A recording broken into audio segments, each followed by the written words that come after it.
ಇದೇ ವಿಚಾರವಾಗಿ ಕಾಂಗ್ರೆಸ್ ವಿರುದ್ಧ ಕೇಂದ್ರ ಸಚಿವ ಪ್ರಹ್ಲಾದ್ ಜೋಶಿ ಕೂಡ ಕಿಡಿಕಾರಿದ್ದಾರೆ. ಡಿಜೆಹಳ್ಳಿ ಕೆಜೆಹಳ್ಳಿ ಸಾಕ್ಷಿಗಳನ್ನ ವೀಕ್ ಮಾಡೋಕೆ ಹೊರಟಿದ್ದಾರೆ. ಡಿಜೆಹಳ್ಳಿ ಕೆಜೆಹಳ್ಳಿ ಬಗ್ಗೆ ಕಾಂಗ್ರೆಸ್ ನಡೆಯ ವಿರುದ್ಧ ಕೇಂದ್ರ ಸಚಿವ ಜೋಶಿ ಆಕ್ರೋಶವನ್ನು ವ್ಯಕ್ತಪಡಿಸಿದ್ದಾರೆ. ಎಂಥದ್ದೇ ಬೆಲೆ ಕೊಟ್ಟಾದ್ರೂ ಉಳಿಸೋಕೆ ಸದ್ಯ ಕಾಂಗ್ರೆಸ್ ನಿರ್ಧಾರ ಮಾಡಿದ ಹಾಗೆ ಕಾಣಿಸ್ತಾ ಇದೆ. ಡಿಜೆಹಳ್ಳಿ ಕೆಜೆಹಳ್ಳಿ ಆರೋಪಿಗಳನ್ನ ಅಮಾಯಕರು ಅಂತಿದ್ದಾರೆ. ತಾಲಿಬಾನ್ ರೀತಿ ಸರ್ಕಾರ ಮಾಡೋಕೆ ಸಿದ್ದರಾಮಯ್ಯ ನಿರ್ಧರಿಸಿದ್ದಾರೆ. ಹುಚ್ಚಾಟ ಮಾಡೋಕ್ ಹೋದ್ರೆ ಜನ ನಿಮಗೆ ಉತ್ತರ ಕೊಡ್ತಾರೆ ಅಂತ ಹೇಳಿ ಹಾವೇರಿಯಲ್ಲಿ ಪ್ರಹ್ಲಾದ್ ಜೋಶಿ ವಾಗ್ದಾಳಿ ನಡೆಸಿದ್ದಾರೆ. ನಾವು ವಿಕಸಿತ ಭಾರತ ಅಂತಂದ್ರೆ ಇವರು ತುಷ್ಟೀಕರಣದ ರಾಜಕಾರಣ ಇಟ್ಕೊಂಡು ಕಾಂಗ್ರೆಸ್ ಪಾರ್ಟಿಯವರು ಸಂಕುಚಿತ ಭಾರತ ಅಂತ ಮಾಡಕ್ಕೆ ಹೊರಟಿದ್ದಾರೆ. ಯಾವ ಆಧಾರದ ಮೇಲೆ ಹೇಳಿಕೆಯನ್ನು ಕೊಟ್ಟರು? PFIದು ಚಟುವಟಿಕೆಗಳನ್ನು ಬೆಂಬಲಿಸಿದ್ದಂಥ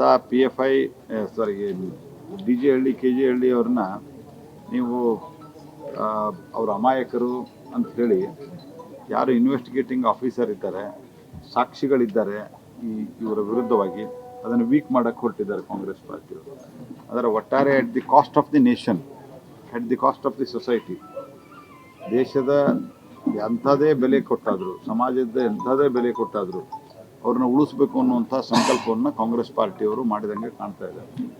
ಹಾಗಾಗಿ ಇವತ್ತು ಹುಬ್ಬಳ್ಳಿಯಲ್ಲಿಯೂ ಸಹಿತ ಯಾವ ರೀತಿ ವರ್ತಿಸಿದ್ರು, 16 ಕೇಸ್ ಅಂತ ಹೇಳಿದರು. ಬೆಂಕಿ ಹಚ್ಚಿದವರೆಲ್ಲ ಅಮಾಯಕರ.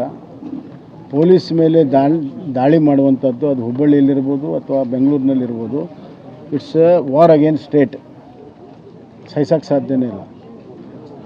ಹೀಗಾಗಿ ಅವತ್ತು ಪೊಲೀಸರು ಕಟ್ಟುನಿಟ್ಟಿನ ಕ್ರಮ ತೆಗೆದುಕೊಂಡ್ರು. ಇಲ್ಲಿದ್ರೆ ಇಡೀ ರಾಜ್ಯಕ್ಕೆ ವ್ಯಾಪ್ತಿ ಆಗ್ತಿರ್ತಾರೆ. ಅದೇ ರೀತಿ ಮಂಗಳೂರಿನಲ್ಲಿ ಮಾಡಿದರು. ಒಂದು ರೀತಿಯಲ್ಲಿ ಭಾರತ ರಾಷ್ಟ್ರದ ಸಾರ್ವಭೌಮತ್ವಕ್ಕೆ ಸವಾಲು ಎದುರಿಸುವಂಥ ಶಕ್ತಿಗಳಿಗೆ ಅಮಾಯಕ ಅಂತ ಕರೀತಾರೆ. ಮತ್ತು ಪೊಲೀಸರ ಆ್ಯಕ್ಷನ್ ಬಗ್ಗೆ ಏನು ಇಂಕ್ವೈರಿ ಆಯಿತು, ಆ ಇಂಕ್ವೈರಿ ರಿಪೋರ್ಟನ್ನು ಇದೇ ಸರ್ಕಾರ ಒಪ್ಕೊಂಡಿದೆ. ಪೊಲೀಸರ ಆ್ಯಕ್ಷನ್ ಸರಿ ಇದೆ ಅನ್ನುವಂಥದ್ದು ಇದೇ ಸರ್ಕಾರ ಒಪ್ಕೊಂಡಿದೆ. ಈಗ ಪೊಲೀಸರ ಅಮಾಯಕರ ಮೇಲೆ ಕೇಸ್ ಹಾಕಿದ್ರು ಅಂತ. ದ್ವಂದ್ವ ಧೋರಣೆ ಇದೆ, ಮೃದು ಧೋರಣೆ ಅಲ್ಲ, ಅದು ಓಲೈಕೆ ರಾಜಕಾರಣ. ನ್ಯೂಸ್ ಫಸ್ಟ್, ನಿರ್ಭೀತಿಯಿಂದ ನಿಮ್ಮ ಪರವಾಗಿ.